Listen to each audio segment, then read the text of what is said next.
and welcome to the latest episode of Enterprising Minds. Dave and Alex are here. Thanks for tuning in, checking it out. We are going to do a little bit of then and now today. We're talking about digital strategy and how it's changed from when we were just out of school or working on the agency side, and what's happened over the last 10, 15 or more years, especially with how things have changed in the last couple of years. So, Alex, what are your opening statements, opening thoughts, debate style things? Yeah. It's also a mix of what hasn't changed. Mm-hmm. That's I think an important kind of thread that we're going to kind of keep on touching as we kind of keep this conversation going. One interesting one that hit me was thinking about how email marketing has changed throughout time. And there was certain kind of like trends and pickups and changes that I think actually start to illustrate some of digital marketing fairly well throughout the time period I'm going to start with, back to 2005 to today.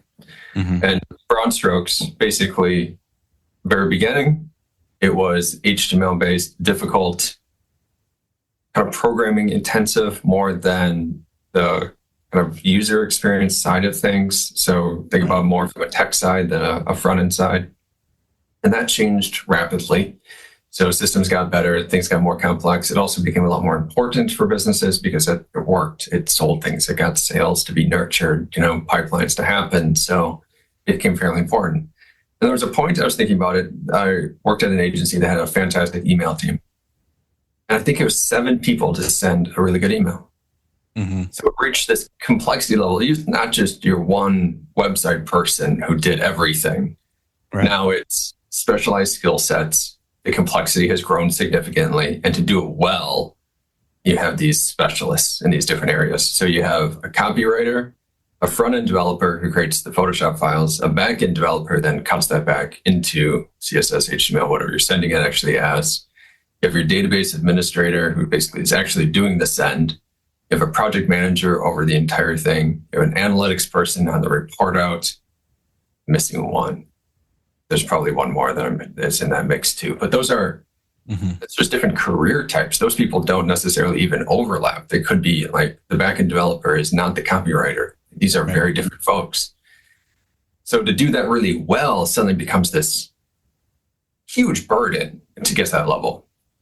Add a couple more years and we start to see more user-friendly MailChimp sort of systems are out.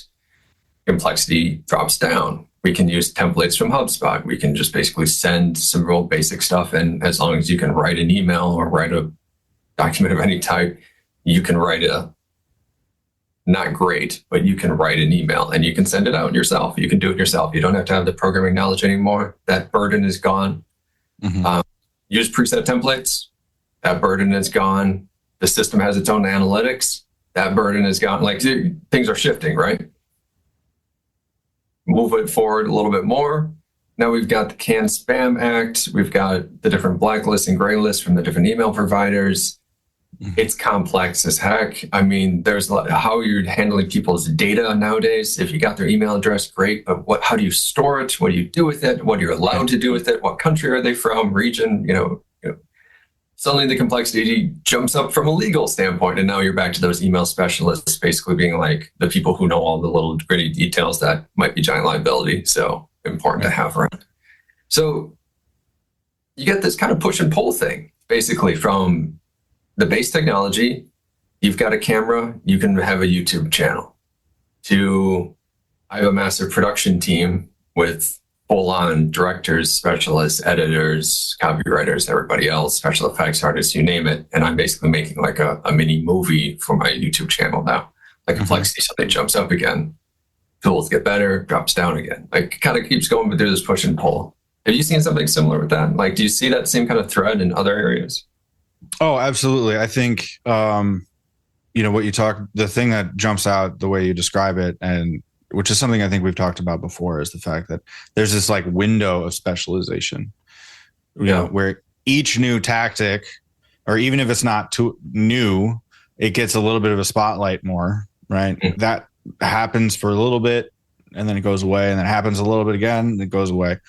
And yeah, I think the piece of the marketing technology and those things changing always has the promise of, we're going to make it easier. So now you can do this tactic that's converting really, really well, and you can do, yada, yada. So then it just becomes another thing on the to-do list, which just means you're doing more things less well.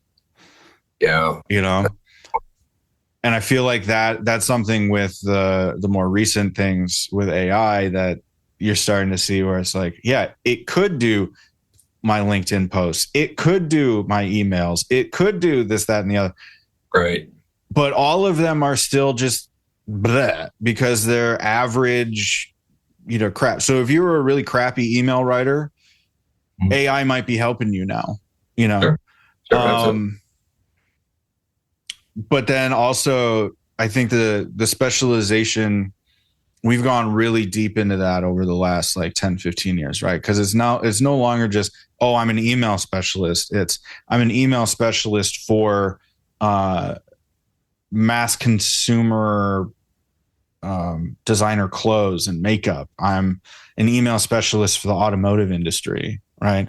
Because now each one has their own feel. They have their own faux pas. They have all of these things. Yeah. And it is interesting how things are shifting and the skill sets get transferable. But I think we've seen that a lot. The other thing to call out are the platform changes, not specific to email marketing, but that is representative of that one particular channel. But if you look at social media, right, when we first started, doing marketing in 2008, 2009, you still had the possibility of posting something and people actually finding it. And, I think Ruthi and I talked about this a while back, where it was like when I was doing music at that time, bands were having honest discussions about, do I not have a website or do I only have a Facebook page? Sure. Because the barrier to entry on the Facebook page was so much cheaper. It was zero, right? Rather than registering the domain and figuring out how to build a website and doing all that stuff. That's what they were doing. And then all of a sudden it was, surprise, Facebook pages are no longer going to be this, that, we're not going to prioritize them, yada, yada. And now, okay, crap. Now what do we do? Those platform changes are the biggest thing, that I've been thinking of, especially recently, because there's been a number of updates recently with that kind of thing. Yeah, I mean, kind of consistently see those shifts. What are some things that you see as kind of dropped off over that time? So organic social posting is actually a great one of something that has dropped off. Mm-hmm. You just don't get the visibility and the reach anymore. If you promote it, yes, there's some chance of virality still with organic content. However, it's pretty designed and tailored, and it's also very difficult to do repeatedly. Mm-hmm. Some have been able to handle it, but still with gigantic costs up front of still the production value and the rest. So still difficult to kind of hit that. What else is something that's dropped off? Honestly, or something the thing that jumps out to me is mass communications, the fundamental idea of mass communications. Mm-hmm. It used to be that, when I first started doing some PR work and audience targeting and doing that kind of stuff, it was, okay, I can go to NBC and get this type of audience. I can go to this magazine and get, this type of audience, broad brushes. Now that is so much more specialized, where it's like, okay, there's no longer that crossover of NBC, Fox, CBS, ABC news people. They are very distinct audiences. And if you're getting your news from Instagram, but Instagram has these algorithm changes that won't promote voting or won't promote local news or won't, whatever else. It makes reaching audiences much, much, much, much harder. Yeah. Actually, local news is one that people don't often think about, but that has died hard. And I know that's kind of hyperbole, but not really. I'm pretty clear. Yeah. Worked and then it failed. And that was it. I mean, there's an opportunity for local content. I do think that there's some opportunity there. It's going to be harder, and you're going to have to put a flag in the ground for that. But I do think there are some opportunities there. But between then and now, yeah, one of the first things I did back then was reach out to the local newspapers, because I was more likely to get coverage in those newspapers, so that I could then ladder that up to be like, hey, we've already been covered in these papers. You don't have to worry about, launching us or talking about us, because we've already been in the papers or the magazines or the whatever else. I think PR changed a lot too. I've been out of the game for a while, but just kind of keep an eye on that. You have, fewer media people being pitched by more people, because the pitches can be automated now. You get the distribution lists and the templated emails, and now it's harder to find the real thing. So yeah, those cold email pitches are less and less and less effective, because why would you, when you have 20,000 emails that you have to, that you're being pitched on? And like, I even get that from this podcast. I get these emails going, hey, I love your show. We want to pitch you this person. It's like, if you actually listened, you would know we've never had a guest on. So why you've just shown to me that you don't even pay attention. We're on some list of podcasts, and then, yeah. Sorry. Ruthi is going to jump in late. So yay. Last minute change to the episode. Yeah, bring it on. So yeah, those are things that jumped out to me once we first pitched this, or pitched the idea of talking about this. I do think that organic piece, and that the one mindset that used to work but just completely doesn't now, is the if you build it, they will come. That field of dreams mentality was amazing when it lasted, and it has not lasted, unfortunately. I think actually some of these different platforms, especially the ones where it's a content platform, there's a trend with it. Basically, it comes out and it's free. And then they eventually get their advertising, together enough to basically offer advertising for the first time. And you start seeing that. And then basically those advertising prices, if you watch those prices, they also start to rise significantly over a period of time as well, especially for whatever the kind of core audiences are. So actually, from an outside observer, you can still watch some of these systems and say, the rise of Pinterest, the rise of LinkedIn, the kind of realize, the second life of LinkedIn that's going on right now, or the death of Second Life, speaking of their social one. But you start to look at those different values. I mean, you can track that stuff.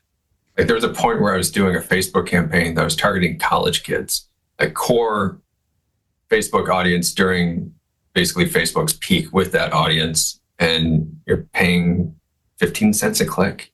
Yeah. And now that's insane. The idea that you get 15 cents a click on anything on their entire network, because the demand is now grown and the advertising network is there. They're pushing it. There's their reps. I mean, they've got that system set up.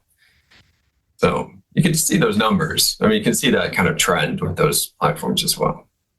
Yeah, there's one other one that I guess we haven't talked about yet, is disruptive technologies and disruptive platforms. So speaking of not just new platforms, kind of variations of mass media and new forms of advertising, new places to basically throw the same ad in a slightly different format. It's billboard, now it's cut up. Let's be honest, it hasn't changed that much. and basically you're kind of shifting that inventory around. But yeah, like things like Uber and its massive increase, and you saw the loss of taxi fleets, but now there's fleets on Uber. I mean, things have changed significantly with those platforms too. There's been other disruptive ones out there too. Ruthi, you're going to mention Airbnb. That's kind of the other one that comes to mind.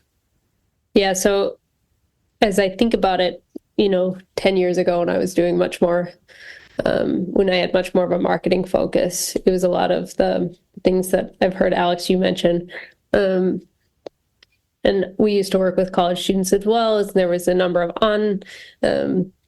on-campus events, and there was a number of, sort of larger conferences types events, but it was always, you had the in-person and then you had the online, and they were separated, but there was always discussion about how you're going to connect them. And you'd start to see QR codes and URLs being listed, but still this was one thing and this was the other. And the thought that occurred to me is, you guys were introducing the topic was the shifts in technology via the Ubers, the Airbnbs, as prime examples of the last 5-10 years, have created new space for different connections with online. So you go to Airbnb's homepage today, and they're not just showcasing really cool places around the world, though they do that. They're showcasing the events. You can go rent the Beetlejuice house right now. That event is still live. You could do Polly Pocket's house a few weeks ago. These are very different ways of reaching audiences that are bridging the gap between that online and real world in new ways. And then you amplify that with the number of cameras in everybody's pockets that are showing up on Instagram, and all of a sudden that line is blurred drastically.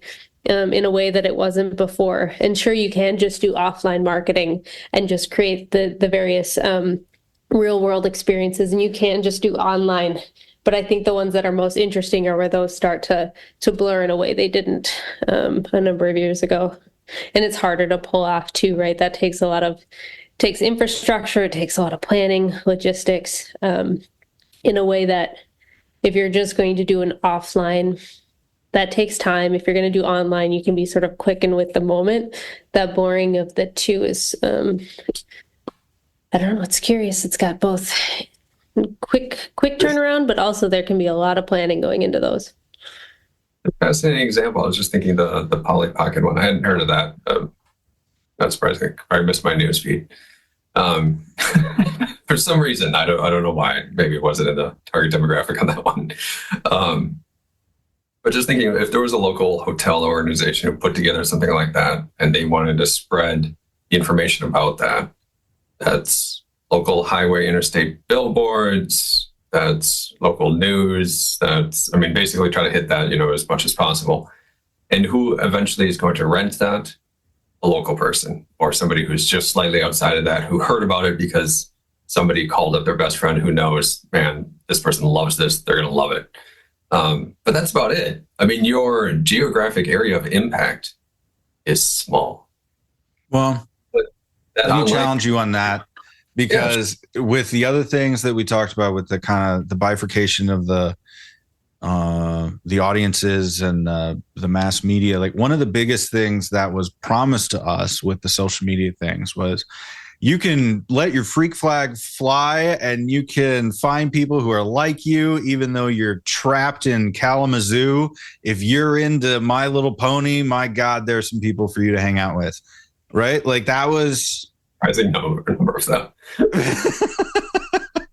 Right? Like whatever you're into, you can find people for. So now that interest-based targeting became such a big thing, right? And in order to serve experiences to those interest-based people, right? I mean, think of the rise of Comic-Con. That was not a thing until all of a sudden San Diego was like a complete takeover, right? Yeah. And it's kind of died down, but I mean, maybe not. I'm not in that audience. So you could do the Polly Pocket targeting with your digital and actually spur some tourism. That's kind of my point, though. I mean, like old media would be stuck to local. You had online version to it. And then suddenly now you've spread this message far and wide, but also very thin application far and wide. You're not just doing a billboard like a mass media, anybody on the interstate, by the way. Instead, you've got a much thinner spread of media across a much, much larger geographic area. Because you are doing that interest-based targeting, you are hitting those individuals who would only be interested in this particular kind of experience. Maybe they'll push it along a little bit, and it's a little bit more broad of just people who want fascinating, fun experiences. Maybe it's influencers who need new content, and man, they would love to have that house so that they could get some videos done. Like, right. There's a certain little pocket markets that you have that availability kind of spread out to now with digital marketing that you really didn't have prior to that. Mm-hmm. It's a cool technology. I mean, there's a cool set there. I have a funny Polly Pocket story, but that's for after the recording. Right.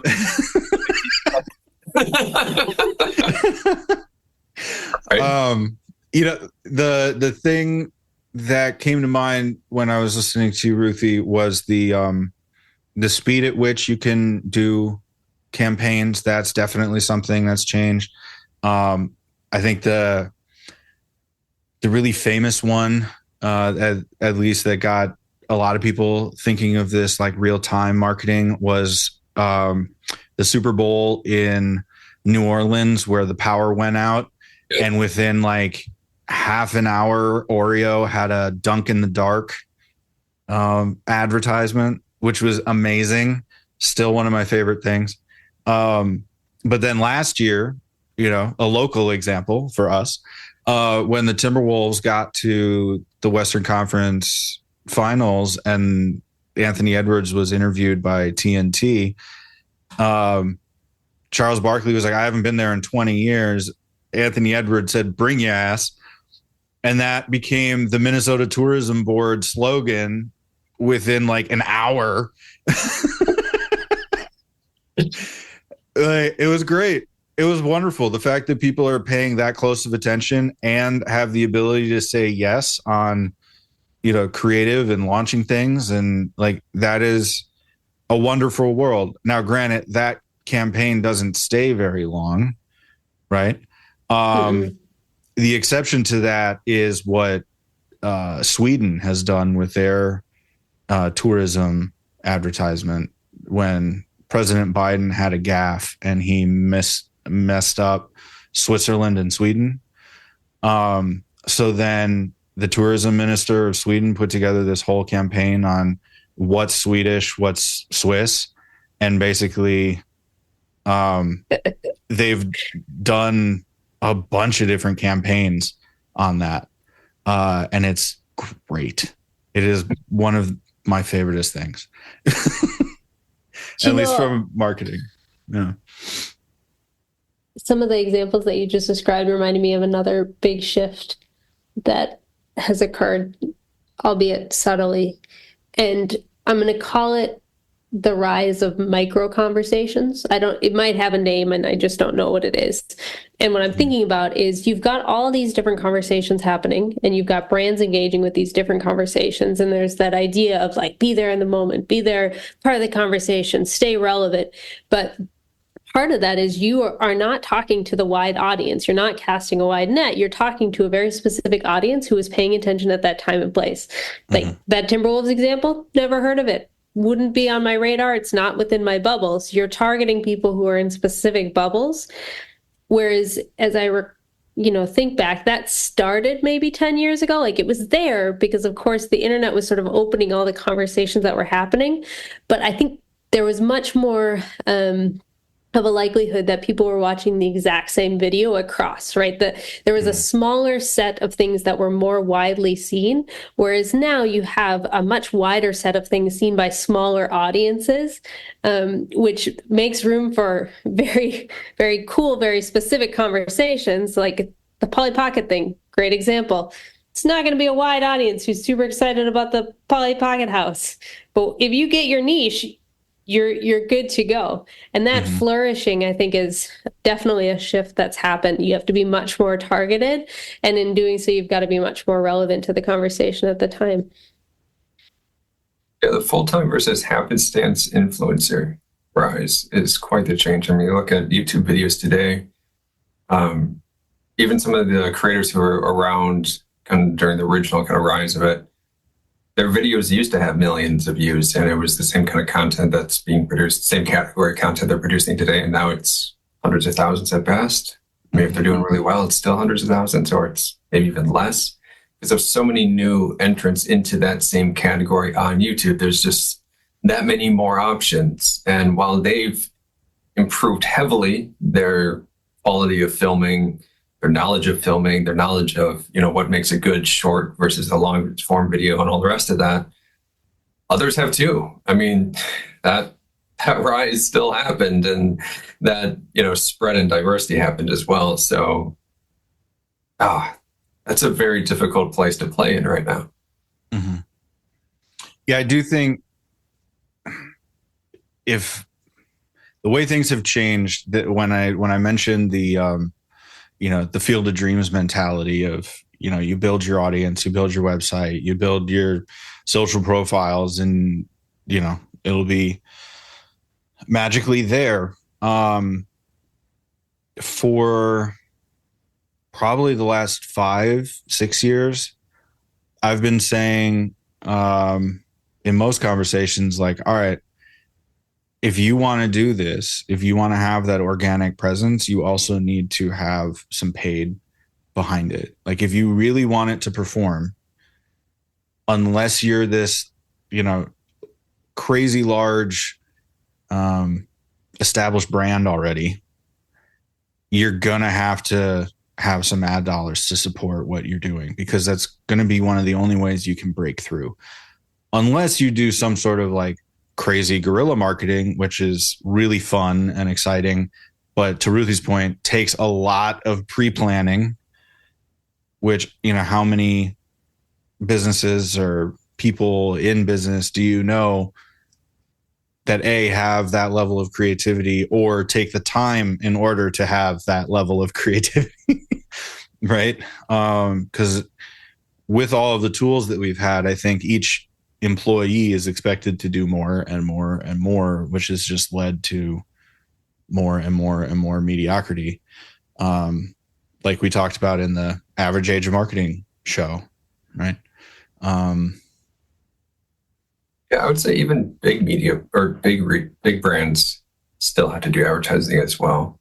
My favorite example of that is Nesquik, Nestle's chocolate powder drink. Mm-hmm. It has two large audiences. There's an audience in their 30s and 40s, and there's an audience who is around 12. And they stopped advertising in between. So they lost the entire basically middle spectrum. But you had this group that basically grew up with it, and it's the nostalgic still thing that they do.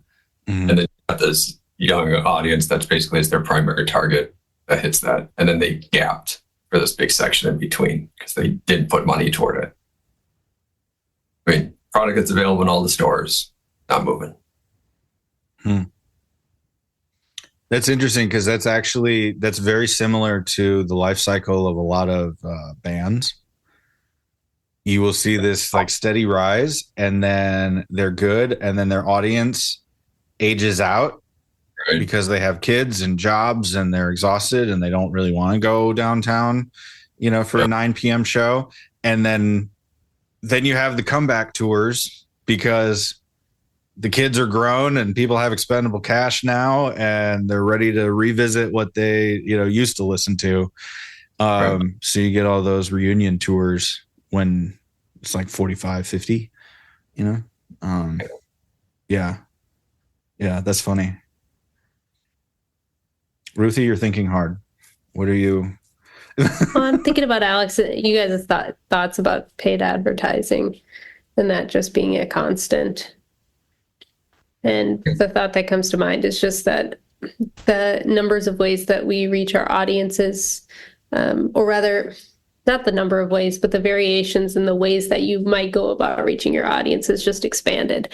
And paid advertising continues to be one continued way of reaching your audience. It's not the only way.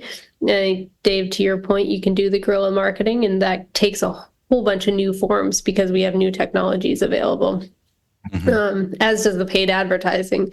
That might be one way that the shift has happened of how you ran paid advertising, depending on what your product was 10 years ago, is quite different than where you pay for that advertising today. And perhaps that's the shift, not so much more paid advertising or less, just where and how wide of an audience you can reach. There's a piece of it that still is true. I mean, just a more general statement as before to now, which is if there is an audience that you want to guarantee reach or expand the reach of, and it's worth money to you to do so, then advertising makes sense. If it's an audience that may or may not care, you're probably not going to want to put money toward it. And that hasn't changed ever. Right. So it's a question of, do you want that audience, and is that the right audience for you? Which there's still a whole bunch of scattering of that's happened. I mean, yes, we don't have Yellow Pages ads anymore because that book isn't even sent out anymore. I mean, like, that's entirely shifted and changed. Do you have now Google Maps advertisements, though? Yes. Or just had a patent for their infotainment center to now list ads and to listen to you at all times, to say that if someone says they're hungry, they'll play an ad for a local restaurant. Real fun. I'm sure the distracted driving lawsuits will just pile up and it'll be great. But there's opportunities there. If you really want to hit that audience, you can pay for it. You can find an option to do so. If otherwise, I mean, both of you are still talking about this idea that there is an organic method out there. It's high creativity to break through. It's knowing your audience really well. Like Dave, you mentioned the NBA version.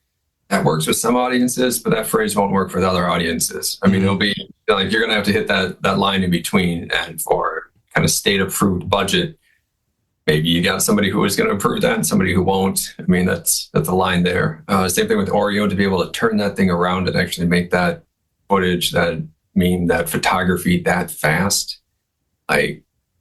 They knew their audience, they wanted that audience, they went for it, and they had the creativity to basically kind of push through and be a part of that audience. It still is an option there. I was just thinking with that, because we've talked a lot about audience generation and finding an audience and building it, right? That's one of the favorite things to talk about. But the really hard thing to do is to maintain the audience, right? And I don't think a lot of businesses have a lot of conversations around that, even though we know all the statistics that show, maintaining your customers is much better and cost effective than not. The flip side of that, though, is Oreo, I think, is another good example of this, where it's like, if I want an Oreo, I just want double stuffed because that's the right ratio of, frosting to cookie, right? If you do thins, forget it. No. But then what Oreo has done with the audience piece has, you get 20,000 flavor combinations where it's like, please don't take a good thing and cheapen it. Like, now, have I tried 80% of them? Amazing, yeah, Dave. I have. But what? What's amazing? The combinations, they're great. Some of them are, yeah. Others are like, who doesn't have taste buds on their tongue? Like, Dave, there's a Malcolm Gladwell Prego. Just anybody who's interested, you can look at that. It's also called Pepsi or Pepsi's Not Pepsi. Yeah. And there's basically a long and short is, why on earth are there so many different spaghetti sauce flavors of the same company, same brand? There's a ton of different jars, all these different flavors. Why?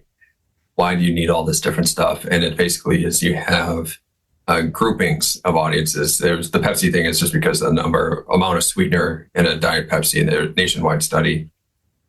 Turns out there was no answer. There is no Pepsi. There's no perfect one. There's a bunch. And there's some pretty large groupings that hit each one of them. So really you need like 6. And same thing with the pasta sauces. You need like 12 because of your groupings that are out there. Yeah, you with probably garlic, still have without, majority with basil, not. Yeah.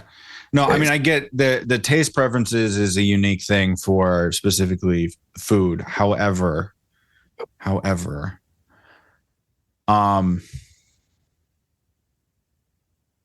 I don't think it's necessary to ruin a good thing, you know? That's fair. Good thing to who, Dave? Good thing to who? Let me in a different direction. This is something I wanted to bring up. It's kind of just a little bit of a raw thought for me. I haven't really fully formed it yet. But the thing that I've been kind of amazed by also, if we're talking about this same period of time, is the increase of specialization of solutions. Yeah. So what I mean by that is I recently bought a piece of furniture. Today, I have tens of thousands of options for this exact same piece of furniture. And even I found the one that I wanted. I even did a Google Lens photo of it and found 24 different sellers with pricing ranging up to 100% more than the lowest with the exact same product, obviously shipped from the exact same manufacturer, from the exact same location, but all these different sellers with all these different price points on all these different platforms were all available to me to buy today. And if I buy it and it's the wrong size, the fault is mine. Mm-hmm. If I buy it and the color's a little off, I feel like the fault is mine because I had options. And before I didn't have options, it was what was available at Target, is it, and I'm done. There's no other options. Therefore, That's it. They only had a white one. I wanted black. I get a white one today because there's no choice. I blame Target. Now I blame myself. Right.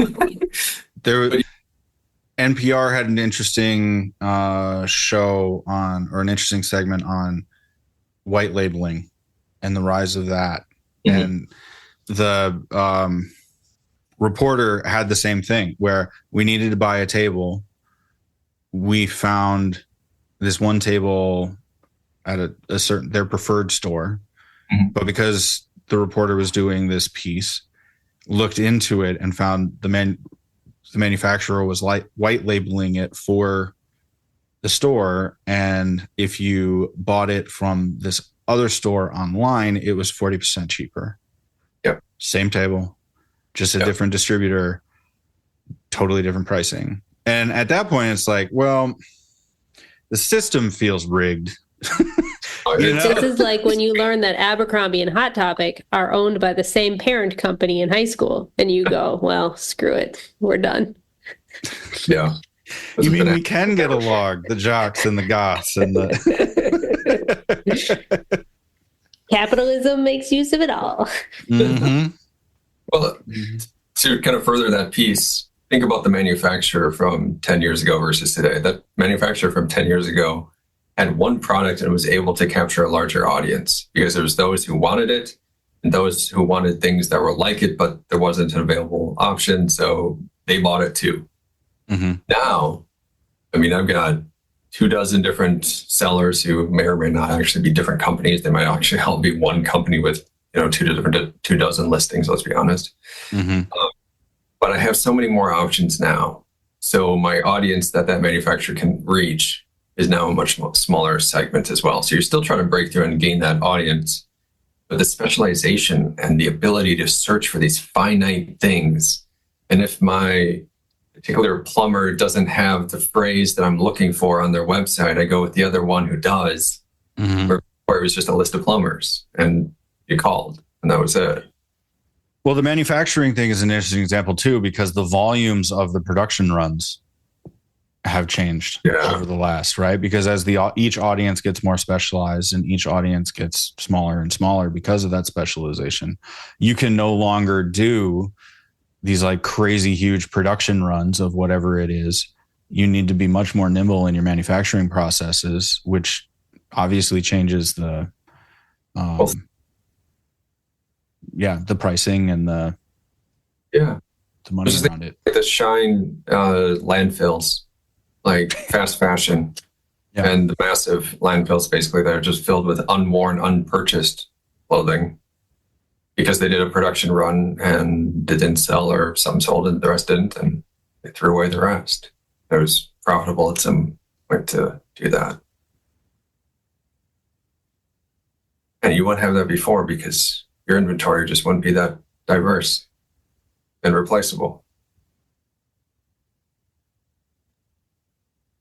I think that this is a topic we should explore more. And it's been something that has been lingering in the back of my head. Alex, to your point of being sort of an unformed thought, it's definitely a shift. You can see it. Wayfair and its ilk didn't exist 10 years ago or so, or they were much smaller. Now they're pervasive, right? If you're online furniture shopping, that's one of the many things that you're going to see, and you're going to see the same table on Wayfair as you do on 3 other websites that all have a similar idea but might be skinned with slightly different theming on them.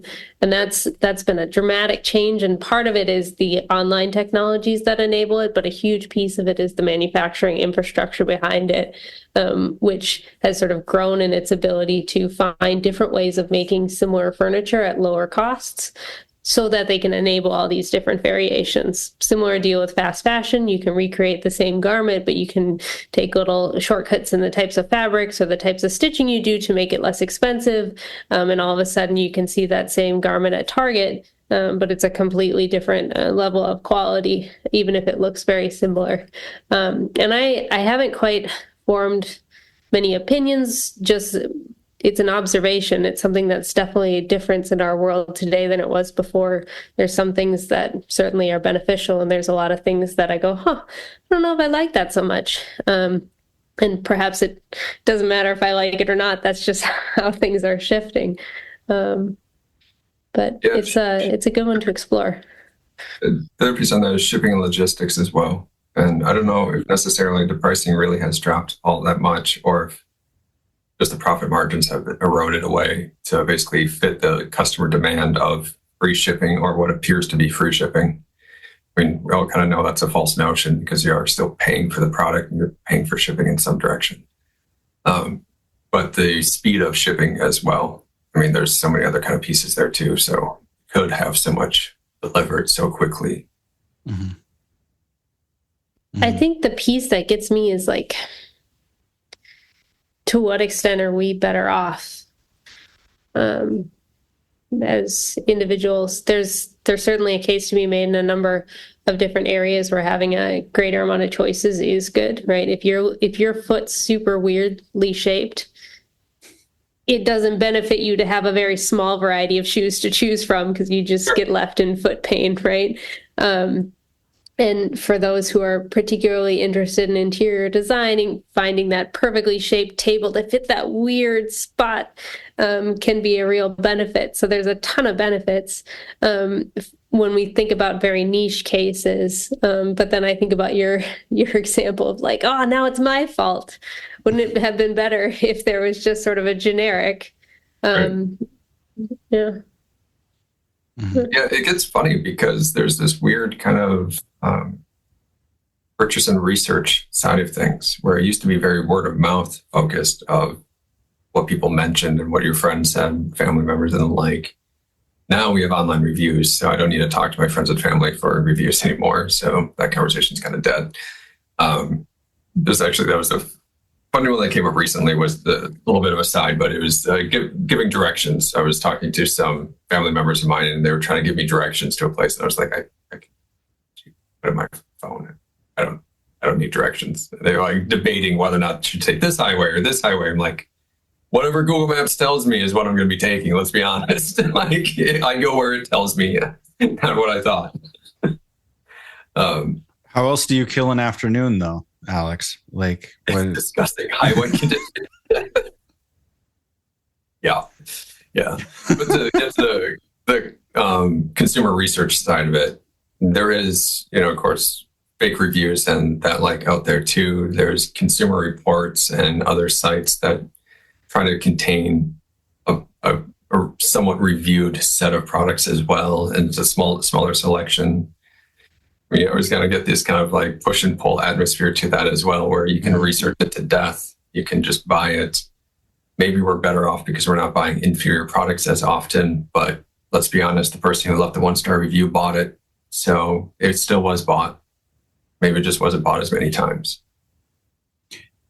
I think this has been a really fun conversation. I think one of the things that I would like to explore further, but it's probably a next episode, honestly, with this specialization and continued look at specialization. One of the things that I've noticed in search marketing, content marketing, that sort of organic piece, like whatever's left of that, there is more and more importance on expertise. And what do the robots think you are an expert in? And are you going in and out of your expertise because, I don't know, maybe you think about other things than just the one thing you're known for, right? Like, that I think will be a fun thing to unpack, much like this conversation was fun. So if you've enjoyed this, give us a like, give us a share, give us the word of mouth, let your friends know, rate and review, because we do look at those and look for those, and that will help shape what we do. So thanks for listening. We will see you next time on Enterprising Minds. Thanks, so. Cheers.